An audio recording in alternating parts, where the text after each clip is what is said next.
الحمد للہ رب العالمین والصلاة والسلام علی نبینا محمد وعلی آلہ واصحابہ اجمعین ومن تبعہم بإحسان الی یوم الدین اما بعد۔ محترم مشاہدین، السلام علیکم ورحمۃ اللہ وبرکاتہ۔ آج کی اس نشست کا موضوع ہے ہدایت دینے والا اللہ کی ذات ہے۔ ہدایت دینے والی ذات اللہ کی ذات ہے۔ حقیقت یہی ہے، کتنے لوگوں کو آپ دیکھیں گے کہ آپ کوشش کرتے ہیں کہ وہ اس صحیح راستے پر آ جائیں لیکن نہیں آتے، ہدایت نہیں مل رہی ہے ان کو۔ جب اللہ تعالیٰ چاہے گا تبھی وہ آدمی ہدایت کے راستے پر آئے گا۔ اس لیے ہمیشہ اللہ تبارک و تعالیٰ سے ہدایت کی اور ثابت قدمی کی دعا کرتے رہنا چاہیے۔ اہدنا الصراط المستقیم، یعنی ہمیں سیدھے راستے کی اللہ تعالیٰ تو ہدایت دے، اسی پر چلا، اسی پر خاتمہ ہو، یہ ہمیشہ اللہ تعالیٰ سے دعا کرتے رہنا چاہیے۔ آپ دیکھیں گے کہ کتنے لوگ ہیں نماز پڑھنے والے ہیں، اچانک نماز چھوڑ دیتے ہیں، نماز ہی نہیں پڑھ رہے ہیں۔ کیا بات ہے بھائی؟ مشغول ہوں، بہت زیادہ مصروفیت ہے۔ بعض لوگ اچھے ہیں لیکن برا ساتھ مل گیا، برے ہو گئے۔ تو ہمیشہ اللہ تبارک و تعالیٰ سے ہدایت کی، رہنمائی کی توفیق مانگنی چاہیے، ثابت قدمی کی دعا کرتے رہنا چاہیے۔ اللہ تبارک و تعالیٰ قرآن مجید میں فرماتا ہے اِنَّكَ لَا تَهْدِي مَنْ أَحْبَبْتَ وَلَكِنَّ اللَّهَ يَهْدِي مَنْ يَشَاءُ وَهُوَ أَعْلَمُ بِالْمُهْتَدِينَ۔ اے محمد صلی اللہ علیہ وسلم، آپ جسے چاہیں ہدایت نہیں دے سکتے، لیکن اللہ تعالیٰ جسے چاہتا ہے ہدایت دیتا ہے، اور وہ ہدایت پانے والوں کو خوب جانتا ہے، یعنی کون ہدایت پانے کے لائق ہے اللہ تبارک و تعالیٰ جانتا ہے کہ کون ہدایت پر چلنے کے لائق ہے۔ بعض لوگوں کو صحیح بات بتاؤ، جانتے ہیں، کہتے ہیں چلیں ٹھیک ہے، کوئی بات نہیں، آپ اپنا کرتے رہیں، ہم اپنا کرتے رہیں۔ بعض لوگوں کے سامنے حق واضح ہو جاتا ہے لیکن قبول کرنے کے لیے تیار نہیں ہوتے۔ دیکھیے ایسا ہے کہ آپ کے یہاں ہمارے یہاں نہیں ہے، آپ لوگ مانتے ہیں ٹھیک ہے لیکن ہمارے یہاں نہیں چلتا۔ حق واضح ہو گیا ہے لیکن قبول کرنے کے لیے تیار ہیں۔ بعض لوگ اپنے سماج اور معاشرے سے ڈرتے ہیں، جس سماج میں ہے اس سماج سے ڈرتے ہیں کہ اگر میں ان کے خلاف ہو گیا، ان کے طریقے کے مطابق نہیں رہا تو یہ لوگ مجھے اپنے سماج اور معاشرے سے نکال دیں گے، دور کر دیں گے۔ اس کی وجہ سے قبول کرنے کے لیے تیار نہیں ہیں۔ بعض لوگ یہ سوچتے ہیں کہ اگر ہم نے یہ راستہ بدل دیا تو ہمیں بڑی دقت ہوگی، پریشانی ہوگی، پیسے کی ضرورت پڑے گی، گھر بار ہو سکتا ہے چھوڑنا پڑے، عزیز و اقارب کو چھوڑنا پڑے، تو اتنا پیسہ اور اتنی زحمت کیوں اٹھائیں؟ وہ حق بات قبول نہیں کرتے، جانتے ہوئے بھی نہیں قبول کرتے۔ اور اس طرح کی مثالیں آپ کو بہت زیادہ ملیں گی، اپنوں میں بھی ملیں گی، غیروں میں بھی ملیں گی۔ حضرت سعید بن مسیب اپنے باپ حضرت مسیب سے روایت کرتے ہیں کہ جب ابو طالب کی موت کا وقت قریب آیا تو ان کے پاس اللہ کے نبی صلی اللہ علیہ وسلم تشریف لائے، اور ان کے پاس عبداللہ ابن ابی امیہ اور ابو جہل بھی، یہ دونوں بھی بیٹھے ہوئے تھے۔ آپ صلی اللہ علیہ وسلم نے فرمایا یا عم قل لا الہ الا اللہ کلمۃ احاج لک بہا عند اللہ، فقال له اترغب عن ملۃ عبد المطلب، فعاد علیہ النبی فعاد فکان آخر ما قال هو على ملۃ عبد المطلب وابى ان يقول لا الہ الا اللہ۔ یعنی اللہ کے نبی جب مرنے کا وقت ہوا ابو طالب کا تو ان کے پاس آئے، چچا تھے رشتے میں، کہا کہ کلمہ لا الہ الا اللہ پڑھ لو، لا الہ الا اللہ کا اقرار کر لو، میں تمہارے لیے یہی کلمہ اللہ تعالیٰ کی یہاں بطور دلیل پیش کروں گا۔ بطور حجت پیش کروں گا کہ میرے چچا نے کلمہ پڑھا ہے. تو عبداللہ ابن امیہ اور ابو جہل یہ بولے کیا تم عبد المطلب کے مذہب کو چھوڑ دو گے؟ ارے بھائی سوچو، غور کرو، باپ دادا کا دین چھوڑ کر کے یہ بھتیجے کے دین پر چلے جاؤ گے، ناک کٹ جائے گی. باپ دادا جنہوں نے آپ کو پالا پوسا، جن کی جائیدادوں پر آپ یہاں تک پہنچے، ان کے دین کو چھوڑ کر کے بھتیجے کی بات پر جاؤ گے، بھتیجے کا مذہب قبول کرو گے. تو آپ صلی اللہ علیہ وسلم اور دونوں سردار اپنی اپنی باتیں دہراتے رہے، اور آخر میں ابو طالب نے یہی کہا کہ وہ عبد المطلب کے مذہب پر ہیں. عبد المطلب کا جو مذہب ہے، نبی کے جو دادا ہیں ان کا جو مذہب اسی دین پر ہے، اسی پر ان کا انتقال ہوا. تو آخری بات کا اعتبار بھی ہوتا ہے، یعنی خاتمہ اگر اچھا ہے تو سمجھ لیجئے کہ سب اچھا ہے، خاتمہ اگر برا ہے تو سمجھ لیجئے کہ پھر سب برا ہو گیا. اس لیے اچھے خاتمے کی دعا کرتے رہنا چاہیے، حسن خاتمہ کی اللہ تعالیٰ سے دعا کرتے رہنا چاہیے. تو اللہ کے نبی صلی اللہ علیہ وسلم نے فرمایا جب تک مجھے روکا نہ جائے میں تمہارے لیے مغفرت کی دعا کرتا رہوں گا.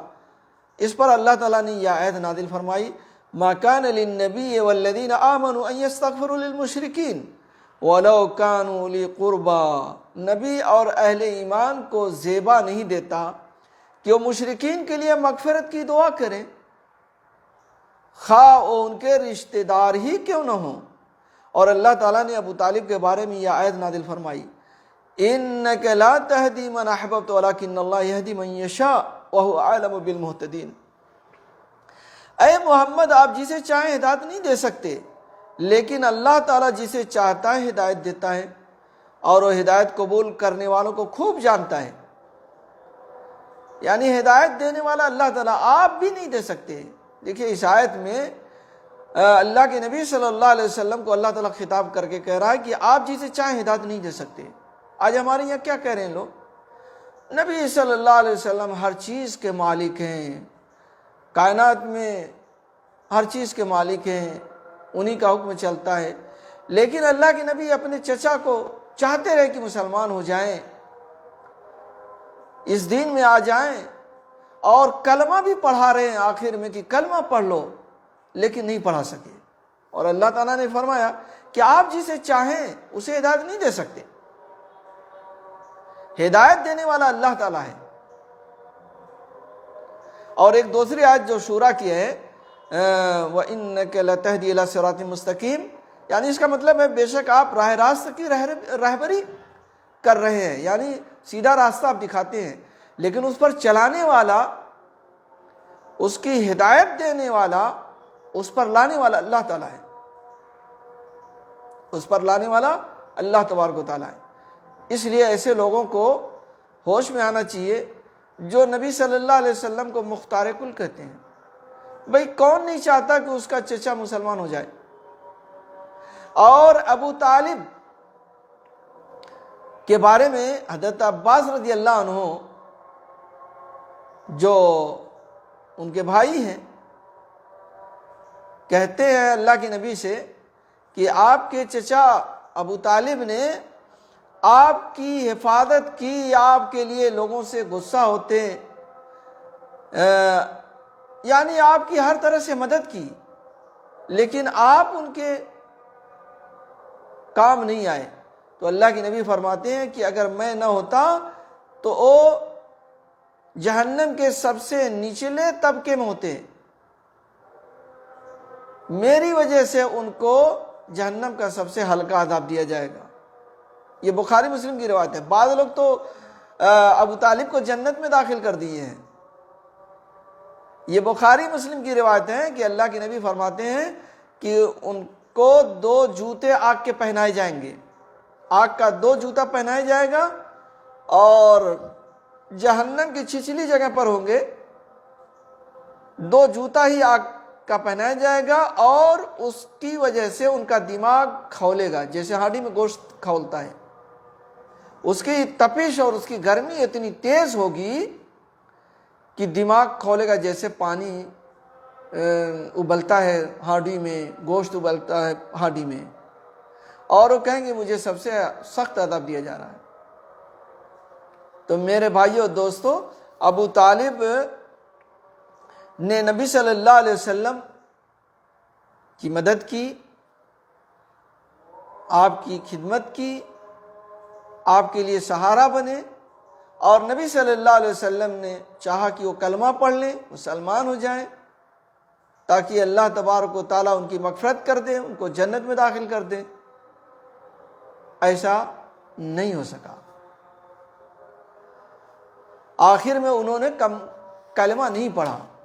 اگر آخر میں زندگی بھر تو کفر پر رہے، لیکن اگر آخر میں وہ کلمہ پڑھ لیتے تو پھر وہ مسلمان ہو جاتے اور جنت میں داخل ہو جاتے۔ اور اسی چیز کو روکنے کے لیے یہ دونوں موجود تھے، ابو جہل اور عبداللہ ابن ابی امیہ، آر دلاتے رہے کہ ماں باپ کا، باپ دادا کا دین چھوڑ کر کے یہ بھتیجے کا دین قبول کریں گے، تو وہ بھی انا میں آ گئے اور قبول نہیں کیا۔ تو اللہ کے نبی صلی اللہ علیہ وسلم نے فرمایا کہ ان کا انتقال کفر پر ہوا، لیکن اللہ کے نبی ان کے لیے کہا کہ ہم دعا کریں گے یہاں تک کہ مجھے روک دیا جائے، تو اللہ تعالیٰ نے روک دیا، دعا کرنے سے بھی روک دیا، اس لیے کہ وہ مسلمان نہیں ہیں، اسلام پر انتقال نہیں ہوا۔ تو میرے بھائیو دوستو، اس میں بڑی نصیحتیں ہم لوگوں کے لیے۔ ایک تو یہ ہے کہ ہدایت دینے والا اللہ تبارک و تعالیٰ ہے، اور ہدایت کسی کے چاہنے سے نہیں ملتی، اللہ تبارک و تعالیٰ جسے چاہتا ہے ہدایت دیتا ہے، اور وہ جانتا ہے کہ کون ہدایت پانے کے لائق ہے۔